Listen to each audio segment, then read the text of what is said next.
નમસ્કાર મિત્રો, હું છું દિનેશ અને સ્વાગત છે તમે બધાનું આપણી યુટ્યુબ ચેનલ સજાવટ સ્ટોરીમાં. મિત્રો, મારી લખેલી દરેક પ્રકારની વાર્તાઓ વાંચવા અને સાંભળવા માટે આજે જ આપણી યુટ્યુબ ચેનલ સજાવટ સ્ટોરીને સબસ્ક્રાઈબ કરો. સજાવટ સ્ટોરીની સાથે હું તમારો નાનો ભાઈ દિનેશ. આ વાર્તા એ સમયની છે જ્યારે ગામડાઓમાં વીજળી ન હતી. મોબાઈલ ફોન અને ટેલિફોન તો છોડો, બેની પ્રસાદ તેમના વૃદ્ધ માતા પિતા, પત્ની કૌશલ્યા, દેવીજી અને 3 પુત્રીઓ સાથે ઉત્તર પ્રદેશના એક નાના ગામમાં રહેતા હતા. બેની પ્રસાદજીને એક અમૂલ્ય પુત્રની ખૂબ ઈચ્છા હતી. કોઈ પણ રીતે તે સમયે પુત્રીઓ કરતા પુત્રો વધુ મહત્વના હતા. જો કે આજે પણ આવા અનેક પરિવારો જોવા મળે છે કે જ્યાં દીકરા દીકરી વચ્ચે ભેદભાવ છે. ખેર, બેની પ્રસાદજીએ બીજો ખેલ રમ્યો હતો અને આ વખતે તેમની ઈચ્છા પૂરી થઈ. આ વખતે તેમની પત્નીએ પુત્રને જન્મ આપ્યો, જેના કારણે સમગ્ર પરિવારમાં ખુશીની લહેર દોડી ગઈ. બેની પ્રસાદજીએ આખા ગામમાં મીઠાઈ વહેંચી. આ સાથે જ્યારે તેમણે વ્રત માંગ્યું હતું ત્યારે ભગવાન સત્યનારાયણની કથા સાથે જમણવારનું પણ આયોજન કરવામાં આવ્યું હતું. ભલે ઘણો ખર્ચ થયો, બેની પ્રસાદજી તેના કપાળમાં તાકાત હતી. તે પુત્ર સમગ્ર પરિવારની આંખોનું રતન હતો. તેની વિશેષ કાળજી લેવામાં આવી હતી. બસ દીકરીઓ પોતાની મેળે જ મોટી થતી રહે છે. બેની પ્રસાદજીની દીકરીઓ પણ મોટી થઈ. પોતાની 2 મોટી દીકરીઓ 13 અને 15 વર્ષની થઈ કે તરત જ તેમના લગ્ન એક જ મંડપમાં કરાવીને તેણે પોતાનો બોજ હળવો કર્યો. તે સમયે બાળ લગ્ન સામાન્ય બાબત હતી. લગ્ન પછી સાસરિયામાં શું ચાલી રહ્યું છે તે જોવા કોણ જાય છે? યુવાન છોકરીઓ સાથે શું થઈ રહ્યું છે? તે સમયે કન્યાદાન કરીને માતા પિતા નિશ્ચિત બન્યા અને વિચાર્યું કે તેમની દીકરીઓ તેમના ભાગ્ય પ્રમાણે જીવશે. બેની પ્રસાદજીની ત્રીજી પુત્રી ઉર્મી હતી. તે માત્ર 2 વર્ષની હતી. ઉર્મી પછી તેમના નાના ભાઈનો જન્મ થયો હતો. તેથી બેની પ્રસાદજી તેમને ભાગ્યશાળી માનતા હતા અને તેમના માટે વિશેષ સ્નેહ રાખતા હતા. જ્યારે ઉર્મીએ તેના નાના ભાઈને શાળાએ ભણવા જતા જોયા ત્યારે તેણે પણ તેના પિતા પાસે ભણવાની જીદ કરી. બેની પ્રસાદજીએ ઘણું વિચાર્યું અને પછી તેમણે વિચાર્યું કે જો ઉર્મી તેના ભાઈ સાથે ભણવા જશે તો તે તેના નાના ભાઈની પણ સંભાળ લેશે. ત્યાં સુધીમાં કેટલાક લોકોએ છોકરીઓને શાળાએ મોકલવાનું પણ શરૂ કરી દીધું હતું. બંને ભાઈ બહેન વચ્ચે માત્ર 2 વર્ષનો તફાવત હતો, એટલે બંને એક જ વર્ગમાં દાખલ થયા. ઉર્મી પુસ્તકોની જાદુ દુનિયામાં ડૂબી જવા લાગી હતી અને દરરોજ નવી માહિતીથી સમૃદ્ધ થતી જતી હતી. અભ્યાસ પ્રત્યે તેની જિજ્ઞાસા વધવા લાગી. ધીમે ધીમે વર્ષો વીતતા ગયા. જ્યારે પણ તેની બહેનો તેમના માતા પિતાના ઘરે આવતી ત્યારે તે તેની નાની બહેનનો બૌદ્ધિક વિકાસ જોઈને આશ્ચર્ય અને ખુશીથી ભરાઈ જતી. તેને તેની બહેન પર ખૂબ ગર્વ હતો. આ સાથે તેને એ વાતનો પણ અફસોસ છે કે તેને આગળ વધવાની આવી તક ન મળી અને નાની ઉંમરમાં તેને ઘર અને બાળકોની જવાબદારી ઉપાડવી પડી. તો બહેનોની હાલત જોઈને ઉર્મી મનમાં વિચારતી હતી કે તે આટલી નાની ઉંમરે લગ્ન નહીં કરે. શિક્ષણે તેના કેટલાક ઉપરી અધિકારીઓનું જ્ઞાન આપ્યું હતું અને પોતાને માટે ઊભા રહેવાની હિંમત આપી હતી. પરંતુ તે 14 વર્ષની થઈ કે તરત જ તેના પિતાએ તેના માટે સંબંધ શોધવાનું શરૂ કર્યું. ઉર્મી લગ્ન માટે તૈયાર નહોતી. તેણીએ તેના પિતાને આજીજી કરી અને કહ્યું, પપ્પા, મારે આગળ ભણવું છે, મારા લગ્ન ન કરાવો. બેની પ્રસાદજીએ તેમની પુત્રીનું હૃદય જાળવી રાખવા માટે હજુ થોડો સમય રાહ જોવાનું વિચાર્યું. પણ મિત્રો, જ્યારે ઉર્મી 16 વર્ષની થાય છે પછી ગામમાં બધાએ વાત શરૂ કરી દીધી હતી. ગમે તેમ કરીને એ જમાનામાં આ ઉંમરની છોકરીઓ માટે પરિણીત રહેવું બહુ મોટી વાત હતી. હવે બેની પ્રસાદજીએ ઉર્મીની વાત ન માની અને જલ્દીથી જલ્દી તેના લગ્ન કરાવવાની તૈયારી કરવા લાગ્યા. ટૂંક સમયમાં જ તેને ઉર્મી માટે અરુણ ગમ્યો. ઉર્મી અને અરુણ વચ્ચે ઉંમરમાં 10 વર્ષનો તફાવત હતો. છતાં અરુણ અને તેનો પરિવાર ઘણો સારો હતો. તેથી ઉર્મી અને અરુણના લગ્ન નક્કી થયા. ઉર્મીએ ઘણી ના પાડી, પણ ઘરમાં કોઈએ તેની વાત સાંભળી નહીં. કોઈ પણ રીતે છોકરીઓને આ બધી બાબતોમાં બોલવાની કોઈ સ્વતંત્રતા નહોતી. ઉર્મી વિરોધ પણ કરી રહી હતી, પરંતુ તેને જાહેરમાં શરમના ડરથી ચૂપ કરવામાં આવી રહી હતી. આખરે જે થવાનું હતું એ જ થયું. ઉર્મી અને અરુણના લગ્ન થઈ ગયા. રડતી રડતી ઉર્મી ત્યાંથી નીકળીને સાસરે પહોંચી. આખો દિવસ ધાર્મિક વિધિઓમાં પસાર થયો. રાત્રે ઉર્મીને લગ્નની રાતના રૂમમાં લઈ જવામાં આવી. તે લગ્નના રૂમમાં ઢીંગલીની જેમ બેઠી હતી અને પોતાના ભાગ્ય પર આંસુ વહાવી રહી હતી. અહીં તેના તમામ મિત્રો લગ્નની રાતના નામે પતિ અરુણને ચીડવતા હતા.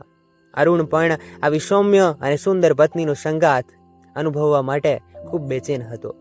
રાત્રે 10 વાગ્યે તેને તેના મિત્રોને છોડીને લગ્નના રૂમમાં જવાની તક મળી.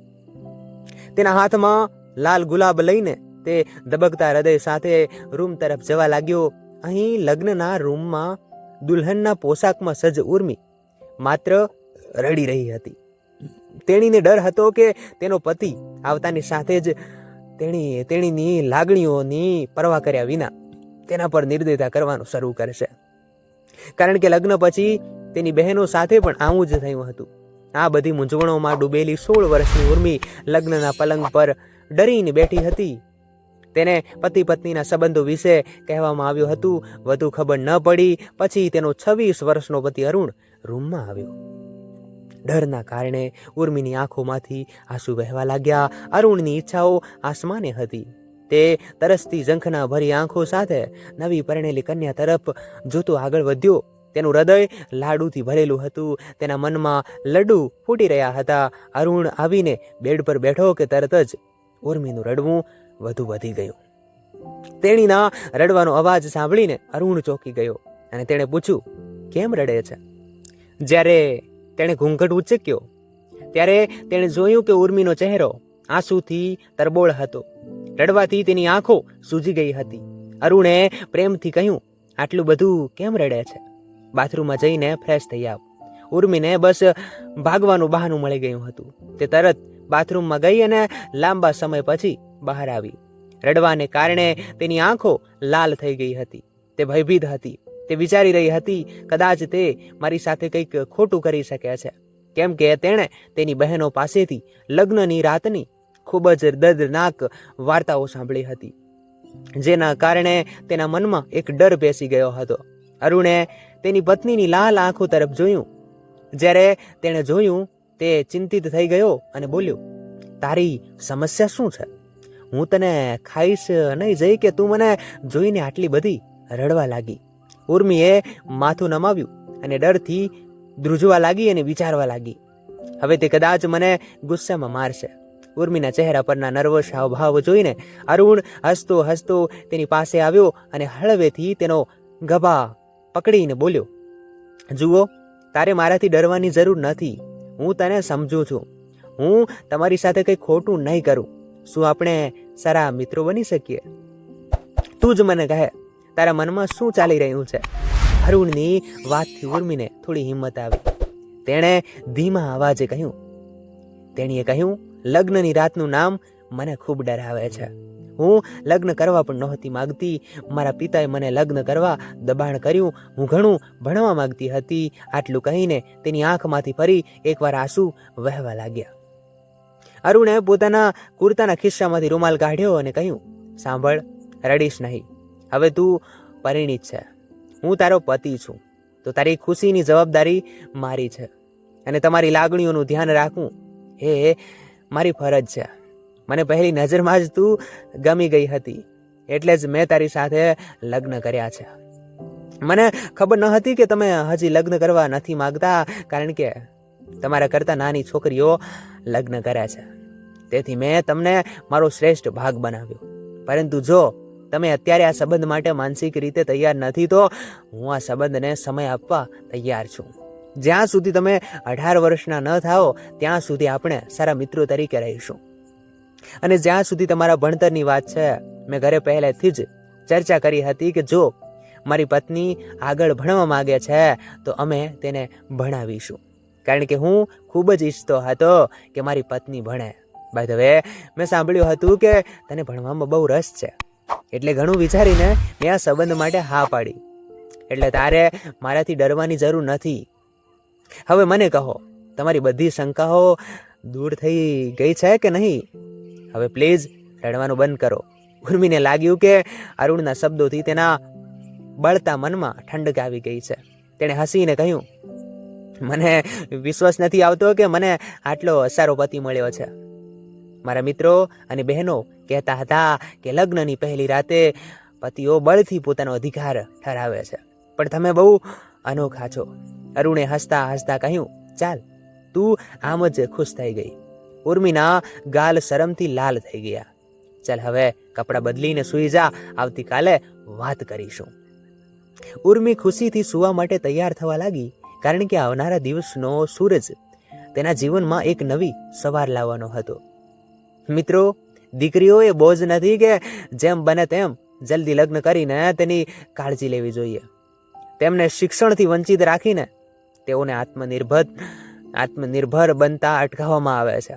બાળ લગ્ન ગમે તે રીતે ગુનો છે, અને લગ્ન પહેલા દીકરીઓને શિક્ષિત કરી તેમના સપનાઓને ઉડાન આપવું ખૂબ જ જરૂરી છે. તો મિત્રો, ભાઈઓ અને બહેનો, અરુણે જે કર્યું એ તમને ગમ્યું હોય તો કોમેન્ટમાં જરૂર જણાવજો. અને હા, વિડીયોને લાઈક કરીને ચેનલને જરૂર સબસ્ક્રાઈબ કરજો, કારણ કે આટલી નાની અને સરળ વાર્તા હું તમારા સુધી લખીને લાવતો રહીશ. ધન્યવાદ. સજાવટ સ્ટોરીમાંથી હું તમારો નાનો ભાઈ દિનેશ.